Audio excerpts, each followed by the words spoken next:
On poursuit avec cette troisième partie qui va être surtout un lot de consoles que j'ai acheté comme d'habitude sur soit Kijiji soit sur Marketplace, mais j'avouerais que Marketplace est maintenant mon choix.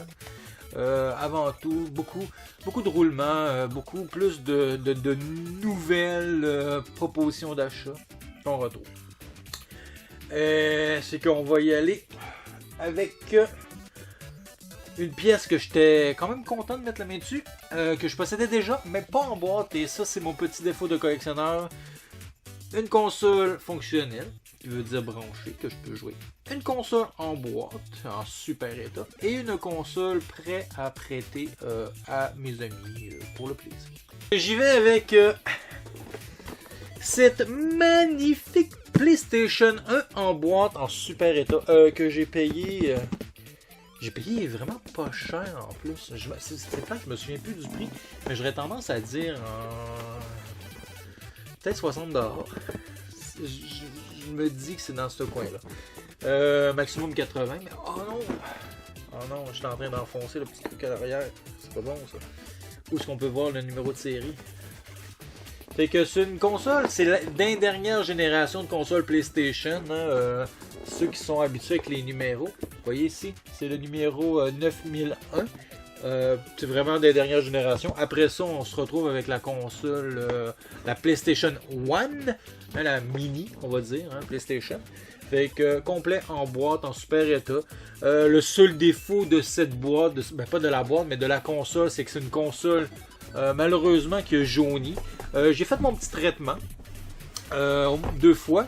Il manque un bon dernier traitement avec le produit que j'utilise toujours, la fer pour bleacher les cheveux. Et normalement, ça devrait être correct parce qu'elle a quand même repris de la couleur, mais il y a certains endroits qu'on voit que c'est pas homogène comme couleur, c'est que je vais faire un dernier traitement.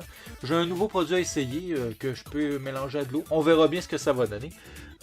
Mais je suis quand même satisfait du résultat que ça donne pour l'instant. Surtout une PlayStation dans l'état de la boîte. C'est surtout la boîte en tant que telle qui est en état...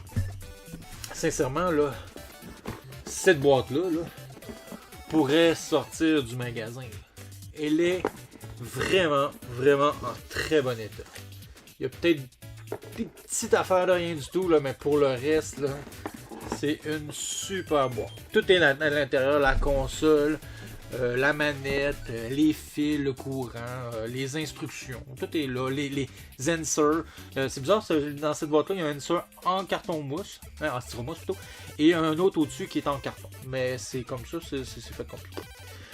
Avec cet achat-là, ce qui me donne encore plus le goût, c'est cette magnifique manette analogique DualShock, hein, dans les premières manettes DualShock, avec les sticks à l'avant.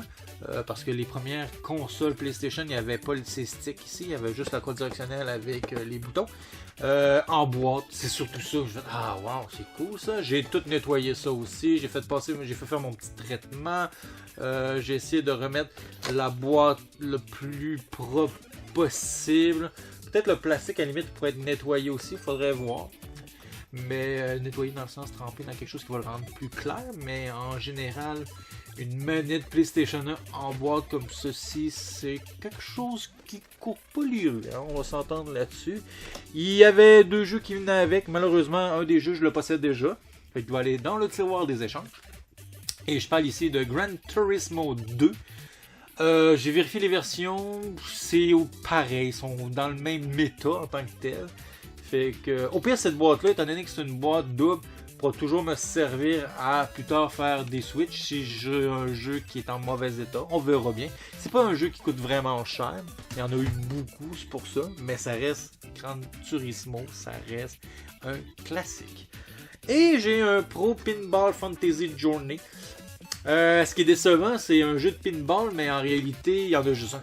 Ils ont décidé de faire plusieurs versions, mais ils ont tous vendu séparément. Fait que c'est un peu décevant pour ça. On a une table, un pinball en réalité. Fait que, mais il est en bon état, il est complet. On va quand même le rentrer dans la collection sans problème.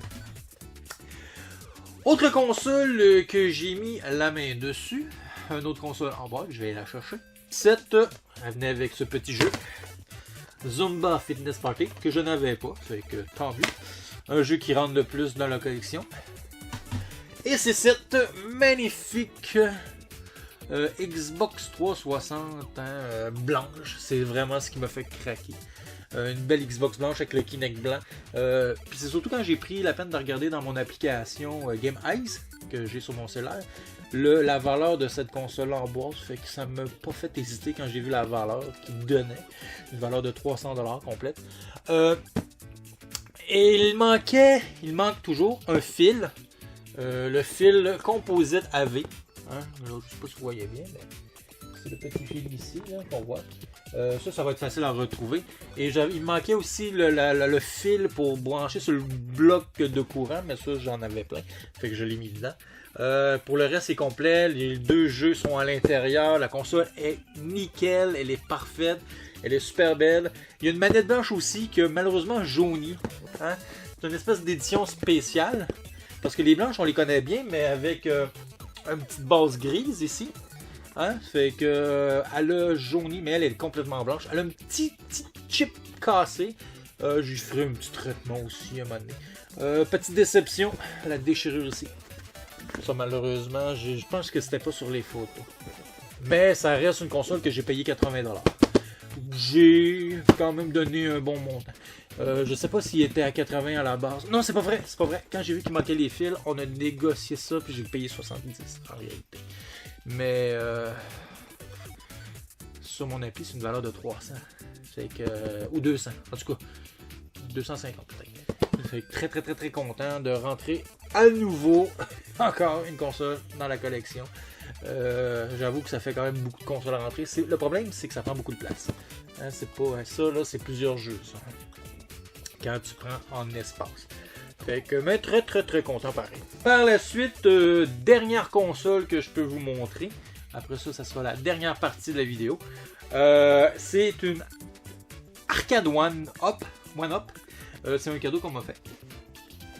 Ma conjointe et mon garçon. C'est une grosse boîte. C'est... Attendez, je vais me reculer un peu. Vous voyez, c'est vraiment un méga stick. Un peu comme les anciennes manettes d'Atari, mais avec des boutons ici et ici. C'est énorme, sincèrement c'est énorme. C'est énorme. J'aurais peut-être préféré plus la version Atari parce que pour le look, ça fait un peu tête de Pac-Man. Fait que c'est vraiment gigantesque comme console, comme plutôt... ben oui, c'est une console. Une console qui contient 10 jeux. Hein? Attendez, je vais vous les montrer. Les jeux... C'est énorme. Vous voyez, ici sur la tranche, hein, on a Xevious, Pac-Man, Pac-Mania, Mappy, Galaga, Dragon Spirit, Galaga 88, Rolling Thunder, Dig Dog et New Rally X. Fait que, puis vous voyez en même temps le look de la manette. Fait que c'est quand même pas petit. Fait que ça, il va falloir trouver le moyen que ça soit dans le décor. Il va falloir que j'y trouve une place parce que ça prend beaucoup de place. Fait que c'est tout pour cette troisième partie. On se revoit pour la prochaine partie, qui veut dire la quatrième et dernière.